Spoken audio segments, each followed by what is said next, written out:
il finit joueur sur une note un peu particulière, mais justement il a su rebondir et faire le métier finalement où c'est lui qui risque d'être en position pour subir ce que des joueurs vont faire.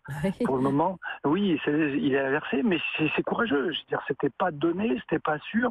Quand on finit comme ça, de se dire on va repartir, relancer quelque chose, avoir suffisamment d'énergie pour se dire je vais transmettre, je vais construire une équipe. Je trouve que c'était très très courageux et c'est une réussite quand même exceptionnelle. Donc on arrive à oublier la fin pour se souvenir du passé du joueur, qui est quand même grandiose aussi, et il commence une carrière d'entraîneur qui est sur les mêmes bases, même je dirais plus, parce que les joueurs, il a commencé petit à petit, là il commence d'entrer, en 2 ans et demi, il gagne 3 c'est quand même Champions League. assez considérable. C'est quand même exceptionnel. Quand vous lisez, comme nous, Raymond Domenech, les titres de la presse ce matin, à jamais le plus grand en une du Parisien, pour l'éternité, ajoute l'équipe, on est féru de qualificatifs, nous, c'est vrai, dans les médias, mais pour le coup, vous saluez aussi le talent et l'exploit.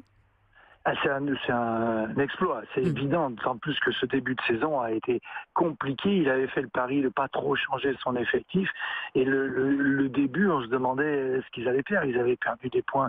Le Barça était devant. Ils étaient même à un moment, ils n'étaient pas sûrs de se qualifier pour la prochaine Champions League, tellement ils étaient en difficulté. Et il a tenu, il a résisté. Mais c'est justement cette capacité des grands joueurs à pouvoir continuer à assumer ce rôle malgré les tempêtes qu'il y a autour de lui, et il a réussi à le faire avec, on dirait toujours de la réussite, mais de la réussite, c'est les grands joueurs, les grands entraîneurs qui ont de la réussite.